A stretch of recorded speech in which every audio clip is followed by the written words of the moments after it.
Hello Well, and welcome to another episode of The Modern Nerd. I am Sir Slice, I'm merchandise. and I'm GJC. and we are, as always, massive nerds. Yeah. So obviously, if you tuned in before this, we're talking about X-Men and X-Men '97, really, and animation and stuff. So that's what we're going to be going over in this hopefully shorter type episode for you here. It just dropped with the first two episodes on Disney Plus last week, and so I watched them around then. Dan watched them, I think, today of recording, and George is a few days back there too. What did you guys think? Just a quick yes, liked it. You liked the first two episodes of X-Men '97? Yeah, Yeah. Yeah. yeah, we What's not can. to like? Yeah, we can all agree on that. Well, there's a couple things, but not much, nothing like crucial that's going to Yeah. make me be like, I'm not watching this, but I'm very much in on this. So let's talk a little bit about the story so far. Dan, what are your thoughts on those first two storylines? Good. It's good. Did we get a mutant name from the kid from the first episode that they were? I don't Was think it we got Sunspot? it is Sunspot, but I don't think they said the name Okay. in Sunspot's one the of my show. favorites. I thought that was pretty cool. Um. I mean, yeah. That was more like kind of reminiscent of like there's got to be like a new mutant coming into the X-Men to like discover what's going on. I remember seeing before the X-Men animated series came out, there was like a couple of VHSs I rented where like Shadowcat was like the new X-Men being introduced to people. I don't even remember what happened in that one, or was it Dazzler? Anyway, Both. oh yeah. And then with the original series, it was Jubilee is like the new, and now it's like the Sunspot, and it was kind of like let's do this, and then we can get rolling with like the real shit, which is like Magneto now leading the X-Men, and that's a spicy meat to ball. I'm intrigued, and I look forward to see where it's gone. Yeah. Yeah, I would agree. I liked that they kind of it seems like they wrapped up that tiny loose end from the end of season of the original X-Men show with not Trask, Geiger, and everything like that.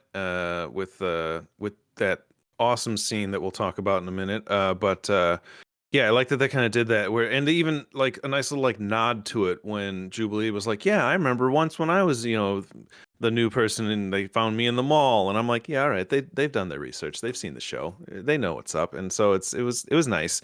But yeah, that second episode is kind of where the meat and potatoes kind of go. For it seems like at least part of a nice setup for where they're going. I do know the main protagonist throughout the show and who that's going to be, but I won't say anything in case anybody doesn't know. But the well, it's kind of obvious if you watch the very last moment of episode 2 when Jean shows up at the mansion and she's already in the mansion. No, nobody knows that one. Okay, I'll leave that one alone then. I looked into it, and it's something I'd never heard of. It's Jean's clone, but they still could go multiple air. Like we don't really. So what is that? So she's the villain? Like I don't know. No, I'll leave it alone so as not to spoil the future for anybody. But I am just to say, I am very excited for where this is going. So I'll kind of leave it at that. George? Um, I like it how it ties up nicely, I would say. I also like the fact that it was smart of them to introduce a new mutant. I think if you look at it, it checks off the right boxes in the sense of all the things they need. They need to like be able to introduce people who've never seen it before, like the old stuff before. Like just give them like a quick like this is what you need to know about the X-Men. Like and that episode and introducing a new character, having him like be new to the mansion and all that is a perfect situation, which is the same thing they did with Jubilee. It's like the X-Men were already formed. Actually, technically speaking, this is not even the first iteration of the X-Men team. Like, yes, Jean and Scott are still here, and so is Beast, but like the team has changed through the years, actually, as you can see from the picture that is hanging in the professor's office, is that it's Mhm. changed through the years. So this team has been around for a long time, you know, and even though there hasn't been a jump like in the series, it's still taking place in the 90s for them. Like, I think it gives a nice crash course of like, okay, like this is it. Like, so good job. Yeah, solid. Probably we can do this next couple bits in together, but it's we're going to talk a little bit about the animation and the voices, voiceovers that they had. For me, you know, if you watch our other review on the animation trailer that we did, we did a short one on the trailer, so check that one out. You can hear our first thoughts going into this. I have almost no problems with the animation. I thought that it would bother me a little bit because it does look different, and they updated some of the looks of some of the characters. Rightfully so, they made Jubilee look more Asian because she is an Asian American character. So that was a nice touch that, you know, we get on screen. Um, and you know, Rogue looks a little bit different. They all kind of look a little bit different. Like for me, like the faces, the eyes are a little bit bigger, and they just look a little bit more updated, which is fine. But yeah, after watching these first two, I was like, this is gonna be great, and it uses enough new technology and new methods to make it look great, but still look like the '90s show, which is cool. And then the voices for me were kind of hit or miss. I think my biggest one that I had a problem with was Rogue. Is it a different person? Just it. No, that's the problem. Is it's the same person, and they're all 30 some odd years older yeah. now. Yeah. So they're gonna sound different. So I you know, and that's I respect that the cast is all there, and I love that they're back doing their thing. It just hers doesn't hold as much, you know, of that old one for me. Whereas like Wolverine also sounds wildly different, but there's more moments for me where I was like, oh, I can still kind of hear it. But again, I'll get over it and get used to it through time. So it's not it's not a deal breaker in any means. It's just, you know, if someone is like coming back and it's like, oh, well, I don't sound like the character anymore, then maybe get someone who sounds like the character. But anyway, it's fine. I like that they're back. So other than that, I had no problems. And the new people taking over for the old ones, like I honestly thought that was the original Cyclops actor, but it's not. He, I think, passed away. So good on them for the ones taking over. And so is Magneto is a new character, is a new actor as well. So all solid, all good performances. Agreed. Yeah. I didn't even notice it. I really like I actually feel like I enjoyed Storm more than I did back then. Like her voice has a more like a stronger bass or gravitas to it than I feel it had when I watched it originally. Maybe that's just me. So I really like. Oh, her voice isn't exactly the same, obviously, as it was 30 years ago, but I felt like it was really nice. Yeah, great job all around on that. Let's get some standout moments here. What is your? I think a lot of us. There's gonna be a lot of overlap here, but what are some of your favorite moments from the show, Dan? Yeah, Cyclops using his optic blast like as mobility based raises more questions than than they can answer, I'm sure, but doesn't matter. It's pretty cool. Fun to see. That first episode, you mean, when they're like fighting and you see him like doing it and like blasting to the side and around and dodging with it. Jumps out of a plane and uses it to fucking land. I mean, it's cool. You know what I mean? Like, awesome. So whatever. See Magneto in this light, I think, is kind of fascinating. You know, it just really just never they never the Magneto, Charles Xavier, even him in Death, like you see their bond still, and how like despite how drastically they felt about everything, they still like have huge amounts of respect for each other. I think that's always been a cornerstone of the X-Men, and that's always good. George?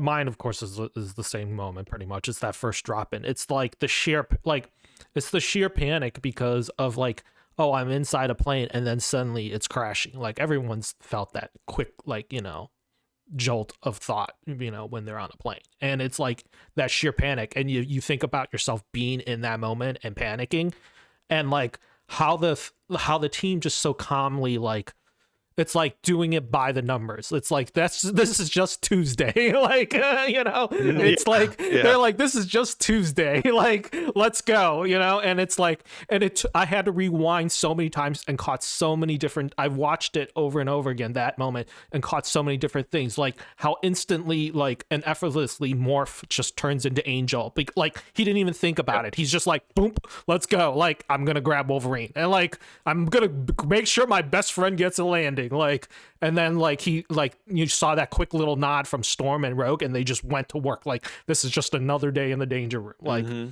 and it's just amazing to see a team work together that well.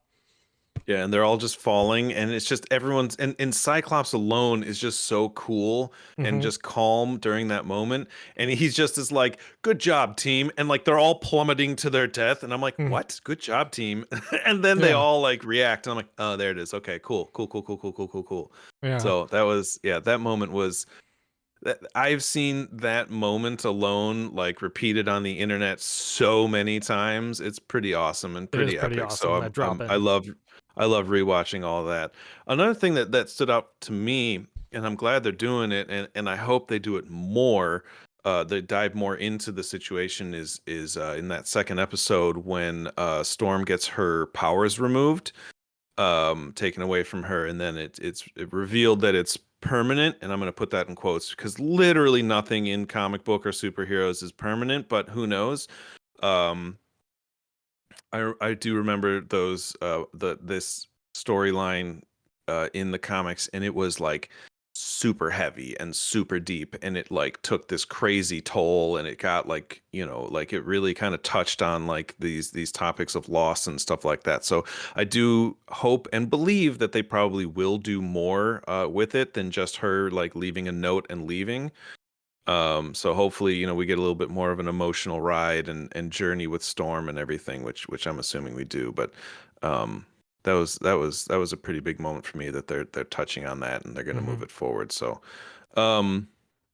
yeah, I mean, this show I'm excited for like the first Marvel produced thing in a while, and to the point where I'm just like, yeah, this is really good, and not just like, yeah, it was good, and like trying to find something to kind of get excited about. I'm just like, yep, here we go. This is what I want. So, and this is what we're getting. And yeah, I mean, there's not a lot wrong with these first two episodes. So hopefully as time goes on and we get to do a couple more of these reviews, you'll and the shows come out. I tried to look, I don't remember, do we know when they drop every week? I think it's Tuesdays or Wednesdays, probably Tuesdays or Wednesdays, that sounds right. like Tuesday night, or it like usually Wednesday will night. show on Disney Plus, like new episodes it didn't show that, and I didn't. It's because they released two of them also. I think it's kind of yeah. So yeah, you guys have any other things you want to talk about for this show? I was just gonna, in general. Wednesdays. Wednesdays. Okay. I was gonna say I think there are a few controversies, like minor ones, where people I think are very stuck on like the original like show, and I understand like but also you have to understand like this show, in order for it to survive, can't survive alone on the old audience. I'm sorry to say, the old audience, some of it is not there anymore. So and even back then it wasn't able to sustain the show for an extended, they ended the show eventually. So there you go. Like, even though it was very successful, they still ended the show, meaning like at some point it wasn't making, the money didn't work out, and I think in order for this to be a successful show, it needs new audiences, and it needs to appeal to a wider range. And so some of the things that are changed has to accommodate those things, and I'm okay with that, because they're all great changes. They're not nothing that's going to take away from the story. And I think, yeah, old cast sounding a little different, is that really something you're going to be like upset about? Like, come on, like no. No. Come on, In like, two more episodes or like Uh-huh. during a binge, I'll just get used to Yeah. it and be like, oh, cool. Yeah, this is her voice. and now, also whatever, like big people deal. were upset about the romance storyline between Rogue and Magneto, which I never, Right. I didn't know anything about in as far as comic book history, but I know it wasn't in the original, anime, and people are like, we don't want this to become like a love story like type of series, and I was like, what show have you been watching? I think like Wolverine and Cyclops is the original like love triangle with Jean. Like there is no bigger love triangle in X-Men story than those three. Like Now there's one for each of them. Yeah, right. oh dang, good joke. Uh, Mm. mm. Wait a minute. Wait a minute. And then quick moment is Nathaniel Summers is the one that is born. They call him Nathaniel. So we're not sure if I guess that's supposed to be Cable. That's his name. That's his name. It's supposed to be Cable, I'm That's assuming, Cable's name. but whether this is the real Jean or the one that just showed up at the mansion is the real Jean is, I guess, part of the question now. No, you're really asking the questions that I can't answer because Okay. I can answer them. No, but I mean that's what the question So- that's the question they leave us is which one is the real Jean, right? So Yeah. and then I know. I And if you're a assume comic that this book fan, baby is you supposed know, to be but Cable. I assume this baby is I supposed will to be say Cable, the but baby we don't is know. Cable. Like that's Okay. they only that's the baby is Cable. That's the only thing I'm gonna say. But unless they do something different, because Which they could. liberties, they could take liberties, and I'll be fine with it. But man, I'm not gonna. Hey, Dr. That's Scorpion. hopefully in the next Hey, hand episode or chops. so we'll talk about it. Hello everybody watching. Thank you. Hello. Tim's excited. Yeah, I'm real excited. And I can't. So on that note, before I just keep running my mouth, stay tuned. We haven't really decided how many of these we're gonna do. If we're gonna do every episode, if we're gonna do it every Two. like chunks or at the end, we'll let you know in some sort of post. So I'll update the well, I would say Twitter, but I don't use the X account really. But follow the socials on most probably on Instagram, and I'll update if we're gonna do every week or if we're gonna do the whole thing once we talk that out. Other than that, I believe our consensus is this was great, and we will watch. And as always, if you've had a good time, we've been the Modern Nerd, and thank you for watching.